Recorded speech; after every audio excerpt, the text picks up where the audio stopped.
Hello guys and welcome back to another video. Today we're going to be checking out a keyboard kit that you can build out of Lego blocks. Now this is the kit Adam from KBDcraft and they sent it over to me for my honest review, and that is exactly what we're going to do today. So like I said, this keyboard case is made entirely out of Legos. Now they have the base kit, which is basically a bare bones kit that goes for $59.99, or you can buy the full kit which comes with switches and keycaps for $99.99. Now, the best part about this keyboard, specs wise, is the fact that it is south facing, comes with a palm plate, and plate mounted stabilizers with plate foam. I'll get into why plate mounted stabilizers is perfect for this keyboard later on in the video, but yeah, that's basically all you get inside the box. You also do get a coiled USB-C cable, but in my opinion, it's kind of ugly and it kind of sticks out.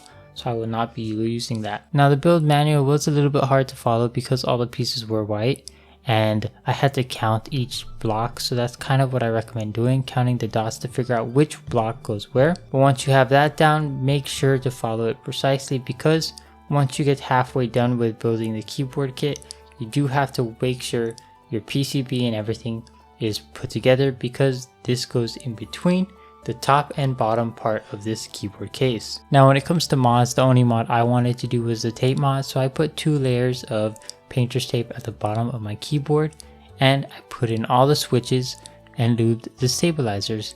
Then I put the keycaps as well on top. Now when it comes to the keycaps, they are pretty nice quality for the price. They are sort of like a whitish gray color, and I do like how they look and feel, so I will be using them. Now when it comes to switches, these are the switch S to the second power, and they are a linear switch with a palm stem, a total travel distance of 3.6 millimeters, a pre-travel distance of 1.5 millimeters, and an operating force of 40 grams. So they are light and they are fast as well, but the best part is they do come pre-lubed, so that is what I was a big fan of. They do sound great, they do feel good as well, but I do think they have a little bit of a ticking issue, because my spacebar never was correct. I always had some ticking, and I found out that it wasn't actually the stabilizer wire or anything like that, it was the switch itself. So I put a Keeps for All Pink Robin switch as my spacebar, but here is how this full kit sounds if you were going to buy it all together other than the spacebar.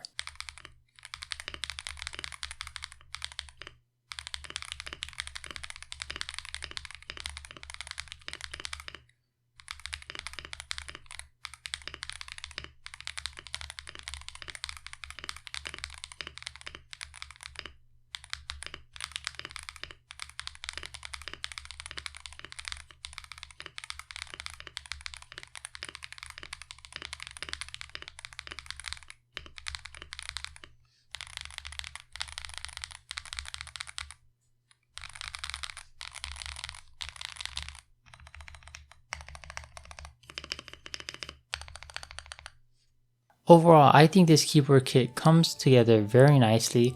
If you're not a big fan of the Lego thing, when it comes to the actual keyboard sound and feel, it is a great deal.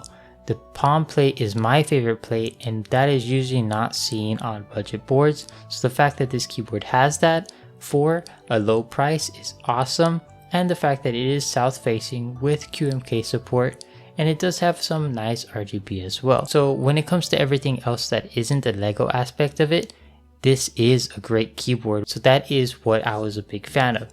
Not only is this keyboard just great right out of the box when you build it, but it is also made out of Lego, so that obviously gets some bonus points for me. Now the reason why I said plate mounted stabilizers works best when it comes to this keyboard, well, it is because of the fact that the top part kind of seals the PCB plate together with the bottom part. So this is a gasket mounted keyboard, but once you do that, it's kind of just stuck in there. So if you ever wanted to fix the stabilizer by any chance, that it maybe ticks or something, or you just want to re-lube it, it would be a lot harder to disassemble the whole keyboard piece by piece, because it is made out of Legos and it's basically impossible to take off the top part altogether the fact that it is plate mounted stabilizers works perfectly for that situation. So I'm kind of glad they went that route. Not too sure if they did that on purpose, but it worked out in the end for me. So that's why I think plate mounted stabilizers works best for a keyboard like this. If you're interested in anything I talked about in this video, I'll be leaving a link to them in the description below. And let me know what you guys think about this Lego keyboard in the comments down below. Other than that, I'll see you guys in the next video. Peace.